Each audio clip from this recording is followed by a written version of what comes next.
They changed the kit, I remember back then, that just made it more powerful as a support. But yeah, interesting to see this one being brought out specifically as a recon counter. So, and they would like stop moving before they exploded. And they also made it so they now follow targets in the brush. He's getting in there. He's ghosting for this kill, and BD's going to have to flash away just like that in the solo 1v1. There's an interruption on the dash, by the way. We already got to see it. Palu is going to go back in. And BD's just dead. It's just a 1v1 kill solo by Faker, and now they're rooting the bottom lane. Palu's just dead too. And that's 2 kills for T1, 3 minutes into the game. Huge. We'll see how this panned out. So obviously he ghosted. This is the initial play to get him low. Ghosted on him. And BD only has TP, so doesn't have a response combat summoner. And then BD's trying to walk up, and I assume he flashes on him. Yeah. I think BD assumes he doesn't have mana. Yeah, you actually looked. Faker's mana just ticked up to have enough for his E there. But does want to roam on over as the Chains of Corruption going to catch Keria, and he is not level 6, so he is just dead. Gets flashed on by the Varus, aiming here with a nice look. They catch him in transition towards that Drake. Because the area which counts as in lane, so where Perfect is proxying the wave is in lane, but when Doran walks back to defend against it, it actually doesn't count as him being in lane, weirdly enough. Triple tonic, and I think he popped the, I'm not sure what the specific tonic is called, but the one that gives the adaptive force. So he might be looking to make use of that. He wants to fight. Yeah, you can see the little red glow around him. He wants to fight. He wants to make it happen. And now aiming's like, here, have a Chains of Corruption too. Fight him with Celestial opposition as well, so you're pretty tanky. And so easy to proc it, right? Because you have slows on a lot of your abilities. Yeah. Okay. Looks like KT trying to contest this. There's a lot of shouting I can hear on the stage, so they're certainly trying to make some kind of play, as there is the engage from Keria. Presses his R button. Owner getting pretty low, but already Cuz goes down as aiming full health, but he doesn't have a front line anymore. BDD just has to flash out of there, but the chase is on. It looks like he's just going to wall himself out as Pace ends up finishing up the dragon, and that's 2 dragons now for T1. Yeah, I think early levels, Doran, actually, the top lane matchup wasn't going as well as you typically expect. Got set behind a bit in terms of, Okay, getting on in there, the exhaust to utilize, trying to really 100-0 owner, and they are going to be able to do that. A bit traded back, but only on to Palu, who is the support, and even Keria is getting pretty low. So nice setup there from KT. An overstep there from T1's jungler that gets punished. And a nice pickup that's going to lead to the Herald here from KT. So despite a bit of a deficit down in Dragons as well, still very much in this game. But now, this is the thing with the Gnar. You just get to the point where you can just bully out a Renekton in the side lane. And Perfect is not having a fun time. So our Deskers did confirm this is the chattiest comp of the LCK 2026. Maybe with the Varus, but not really. Not the best. Maybe we should pitch it, but like, guys, next time switch your comp up, you know, not chatty enough. All right, they're trying to make a play here onto the Wukong, who does not seem to have his clone, and it looks like Cuz is just dead. Even tried to flash out of that one and just gets hit by a giant boulder to the back of the head. Keria getting pretty low himself, but again, he is Lissandra with flash. Everyone just gets so tunnel visioned on taking this guy down, and you see T1 and we're like, oh. All right, Keria is in a totally fine spot, and it's mid-Gnar, so this engage not really panning out all too much, and Pays eating forward, trying to get some more damage down. Faker, not the most range, but is able to defend his team as owner. All the while was just taking the Mountain Drake. But still, it's a big lead for T1 right now. And what I am a little bit worried about is Pays. Palu somehow backing here where they could see him. We do have a disengaged cone in position, but it doesn't matter with this much CC. Although Palu is going to flash on him, charm, and then just, well, die. Yeah. Still, we're just seeing T1 getting more and more control off the map right now. And we see, you know, the spike for Pays right now, the Triforce, and the Romana fully stacked. Faker is approaching his Rod of Ages being fully stacked, and he's going towards Actualizer. For not all too much. And Renekton's really not having a fun time against either of these solo laners as they're trying to engage a mini-Gnar here. Doran in a bit of a rough spot as the knockback comes out. They don't have all that much damage, but it is enough in the end. Okay, nice pick. Take him down. Aiming, trying to clear this wave out. And Pays playing with a lot of confidence here. Yeah, very stubbornly sticking onto that turret for quite a while. BDD, meanwhile, is in the bottom lane.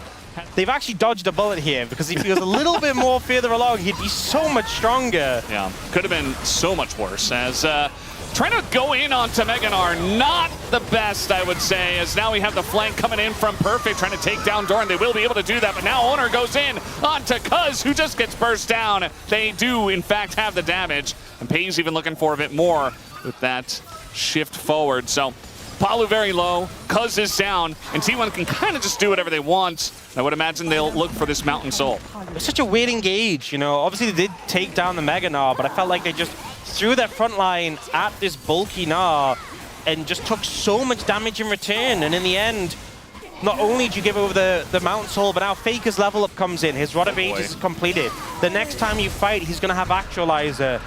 And I think that might just be game. Use the quickness just to try to barely survive. Like, that's not the engage synergy we were talking about. Could have been much better, as now Perfect in the side lane. He's got a big shield, but the smite comes in, and it looks like Perfect will just go down in the 2v1. So a nice little pick. Almost earth levels of ability haste with his item.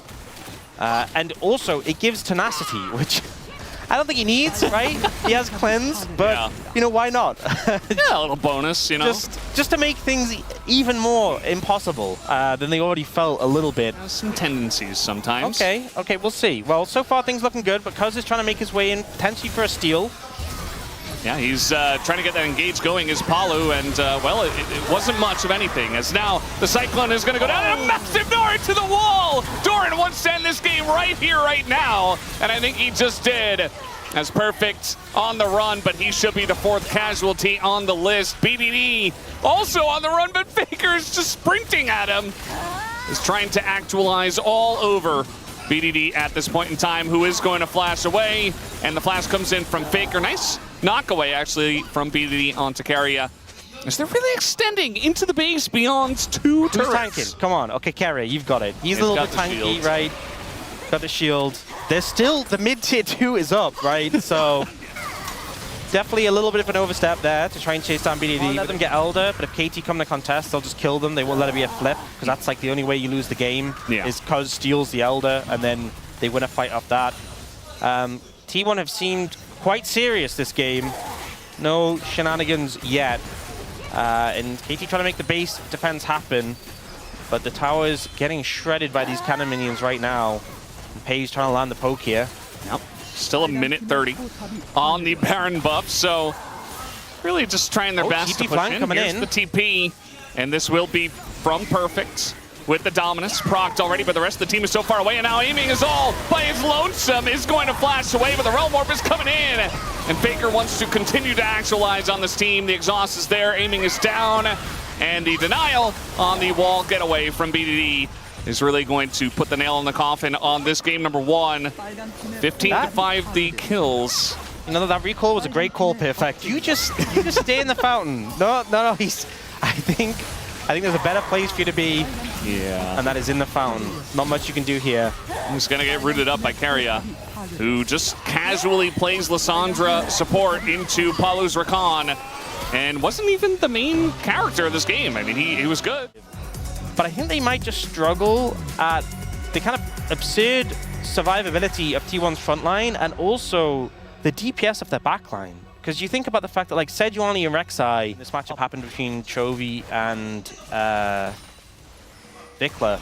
Yeah. You know, Vikla got that really good early trade level 1, which I assume didn't happen between BDD and Faker based on how the lane is now. Doesn't seem that way, as now we do have the Sejuani and the Rek'Sai trying to get to work on the door, and the flash comes in, and he is so dead. First blood will go over to Cuz on the Sejuani. Feeling very comfortable on this pick. Yeah, you saw actually the passive. It wasn't fully stacked for Doran, and then it started to drop because he was focused on running and not maintaining it. Frozen Tomb, and here's his, Glacial Prison. Okay, that makes sense. It does. KT are getting to work here on this first streak, and owner says you can have it. We don't have Canyon in this game to throw down a flag and steal it twice. Yeah, fortunately, that's still just insane that happened twice. And on the Baron as well. But Cuz looking for Fake here. No flash. Oh, and it's going to land. There you go. The Glacial Prison comes through, and Faker just trying to sweep him away. He's taking damage from the ranged minions even, and he is without a dash. Eventually just gets hit by the flail of Cuz. and gives the assist over to BDD. Okay, I'm going to ask you a serious question. Did Zeke's always look that cool? I think so, yeah. I feel like Pretty sure. Maybe it's just because I often see it in the middle of a fight, and you can't see the full animation.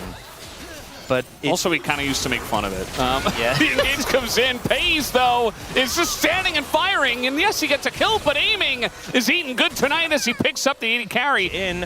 But Ghost does burn his flash there. So in terms of summoners, T1 trade up, but in terms of aiming, get into, push in, get a plate, I think, here. Yeah, and some extra farm. Definitely a trade up for KT. So good engage there. I guess we'll see if his quest finishes much later. But yeah, unfortunately, I don't have it mapped in my head exactly where all the limits are for the lanes. Yeah, weird. We do have the flash coming in, but Pays in a bunch of trouble, slowed for basically forever. Even the wild growth, not enough, and the root comes through, and Ghost will rightfully take the kill. Justice for supports. Okay, you're going Ghost, and your support's going to get McHale's to shore that up. He's also going into Ghost on the other team. He is, yeah. Yeah. That's a good point. So Cuz coming in here, giving the Heartsteel stack over to Owner. But will Owner go down is the question as the flash comes in, and he's just supremely dead. And even a root here onto Keria. Dash over the wall. Keria, no flash once again, has that Cerelia's. And so kind of just I thought he trying to get a good trade on a Faker. But Fake has ult, so probably better not to. A wise decision from BDD. not just to send it. Yeah, they are getting a red-white access on this turret. How did this happen? Just a awkward reset time, I think, after they took the dragon. It's just a first turret for T1, just based on that. And, I mean, KT had a really nice lead, and now the ult is going to miss, and Pays just goes out of there. Ult also not going to land from Cuz as BDD is here, though, and I think they should be able to get him down as the Shuriken does miss, but the job is done regardless. 2 kills. Of course, is enough to make it work, and the bot lane for T1 getting punished again. Pays in particular being targeted heavily and paying for it, but it's still turrets. Yeah, T1 getting another tower. BDD has no ult here, so I don't think he can get the kill. Can't just rely on stacking dragons to win you the game here. It gives T1 a lot more space. KT definitely ahead in this game, but not by as much as maybe you'd hope, based on how many winning plays they've made so far. Yeah, it just feels like when you look at all the fights, it's like, oh yeah, obviously KT are dominating them. And then you look at the 0.8k gold lead, it's like, wait. I don't think anyone on KT is going to be unkillable. Well, at a certain point in the game, sure. I think although with only Kanik, Rookern, and Zeke's, you're not doing all that great against the Aphelios. Yeah. Push out mid and bot. Perfect, just looking to TP into this play eventually. As BD looking to isolate Faker, he's going to get that barrier away from the Verdant barrier. Getting pretty low is this Drake now as the TP is coming in from Faker up to the top side of the fight.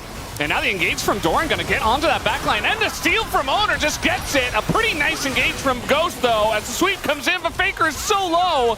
And the chase is on. Flash over the wall from aiming. That's going to be another kill. Takes down Carry on top of it. Double for aiming. As T1, they get the Drake, but they lose 3 for it as KT extend their lead. And the super sub pays off. Ghost comes in and gets a massive ult there onto T1's backline. This is exactly the fight KT needed to continue the momentum.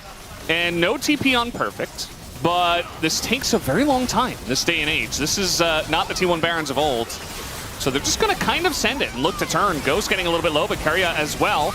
And that's going to be the end of one of the supports as in goes toward into that backline, just immediately dies.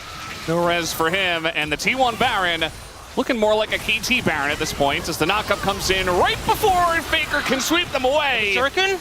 As we do see the Aphelios doing a lot of work, but not quite enough. BDD cleans it up, and that is a 5-for-0 ace in favor of KT. Back-to-back, just perfect fights for KT. You know, it just didn't look like they had the game under their control, and I felt like it came down to these critical moments, and they do not miss a beat. And now 15-1. 80 carries roll swap into supports. Yes, they can absolutely do that. Oh, we got the Grim Deliverance coming in here. Doran wants to punish Perfect, who is just going to tunnel away. This champion is just for KT. And, you know, 9,000 gold the lead. I don't I don't see T1 and their immense amount of damage doing all too much from this far behind. I think they just die before they're given any amount of time to deal damage. Yeah. And those targets that they're trying to deal damage to are even more tanky, have more levels. I think the main thing as well is that Perfect and PDD are very slippery, so when you are behind compared to them, get over there. So, well, that's Baron. Yeah, you could face check, but most likely you just die and they still get Baron. So at this state of the game, it doesn't really feel like a good steal angle. You've got a Mundo without flash. Where it feels so much worse if they got it. I don't think you fight this. You just let it go. Yeah. It sucks, but it is what it is. It is what it is. You need more items. You know, BDD can't gain any more levels at least. When you're 10,000 gold down, they have Soul on Baron. That is just what you got to say. It is what it is. That's the only thing you can say in that moment. Yeah. It's that or, you know, FF go next, which of course in pro doesn't happen. Play it safe. That's fine. He did. I think he deep pushed the waves a bit to buy some time. That tower, you know, it's so hard to defend the ones outside the base, so just let that one go. Plan. Just wait another 15 minutes. Okay, there you go. I mean, they're gonna finally press their buttons and engage and get some space on this mid turret. Okay, that was good. Made some progress. And they get an inhib tower. Okay, but the Baron's down, and it's only one inhib tower broken, one inhib broken. So I think... And, I mean, Cuz gonna get the flash at a pace. That's what you gotta do. You know, I was saying micro before. advantages. Oh, yeah. Owner? Owner does have his flashback. Might need to use it here if he doesn't want to die. He's just gonna throw his ult up and say this is good enough. Okay, he tanked Walks it. Nice. It off. Yeah. He just shook it off. He just said it is what it is, and he just he just powered through it. For KT to actually try to break the base. And this time, 2v1 on a Doran, maybe, but they're just going to hit the turrets instead. He has GA and passive, so he's really hard to kill. But, you know, unfortunately, the tower isn't. Yes. Yeah. It's game 2 of the best of 5. No mistakes. They got the Baron. BDD is... TPing home. Did he need to teleport out there? Is enough. For KT. Do you think they have a lead? Enough of a lead? I haven't seen them fight in so long. Who even knows anymore? I have no idea. Owner's kind of tanky. He is going to get rooted up. BDD on the flank here. Very nice angle, but they are going to spot him. The engage comes in from Doran. Aiming is kind of just out of their pace. Mikhails comes in. A big sweep from Faker. But the wallets are so heavy as Owner gets the Elder Drake. They're down 13K. How are they winning? There's no way. There's no way. He just killed Aiming. There's no way. Okay, Owner's just going in, and BDD will be able to get away, but... The base. Why is T1 allowed to do this? How is this happening? Objective value is a thing right now. They just got Elder. So they take down mid turret. That's 800 more gold going over to T1. Look at their scoreboard. Look at their scores. What is going on? And Faker got interrupted there. This inhibitor is definitely going down. So props to Perfect for making it interesting here. You know, KT don't have enough of a lead. Just so far behind that it didn't matter for so long. Backdoors. Doran, watch out. Well, he can't hear you, Dan, but it's okay. He's going to Grim Deliverance his way out. We got a TP coming in, and he's got 2 reses available. As now they're trying to take a fight here. Pace does not care about Cuz right now. Has to flash away. And now the 2v2 on the bottom side. Flash comes in on a Faker. He's getting pretty low. Go Sonya's! And Perfect wants the knock. Down goes BDD! As his Sonya's ended second, so they're able to time the damage and take him down. And now the T1 Baron is looking pretty good. We got TP coming out here from Doran because Faker just died. Oh, please, Owner. It is what it is, he says. And now they're just going to run towards the Elder, spawning in 5. But we have a flank coming out here. They're trying to actually win with this flank and maybe try to get on top of Paze, but I don't know if they can. Doran trying to get away, and I think he's just going to go down. There it is. They're looking for the flank. The Wild Growth comes out. Perfect flash from the side of Pace, who's kiting it out. And now KT have to back away. This Aphelios too scary. Yeah. I mean, in theory, Elder's a very good buff, but you know, T1 got an Elder and couldn't end the game. But will KT be able to end the game off the back of this? I don't know. They just missed us. I mean, okay, I didn't think. Yeah, he did smite. He just missed. Paze has so much protection with Mikhails, with Lulu, level 18, shields for days. They're just going to get triple inhibbed. Yes, they are going to get triple inhibbed. Okay, that's not good. But the super minion's going to take a while to come in. Oh, it's tight timing. All right, they're trying to make it a game here because it's just going to go down, just gets burned as he tries to engage straight into an Aphelios and just dies. And now we got a flash on in the engage as the Aphelios ult is going to miss, but Ghost is also going to miss. BDD goes Sonya's on the backside. He can't do the damage. Pace is alive. And now Doran is killing, aiming in the back line. Who goes into the GA? And now they just keep one guy at home, and they end the game. They just won this Elder. How are they winning this game? They're still not ahead in goal. They just equalized. The kill score is 9-18. What is this game? I cannot believe what we're seeing here. BDD's got his hand on his head. I think he knows. They have one cannon minion in there, and they can just tank it. I think they just end. To take away the lesson from this game, it's a clean ace, it's a clean game, and it is what it is. It's a clean 2-0, nothing to see here. T1 take down KT in the telecom war, down 13,000 gold plus. These were some of the best highlights from today's matchup. Which moment was your favorite? Let me know in the comment section below. This is OP, and I'll see you tomorrow. Take care.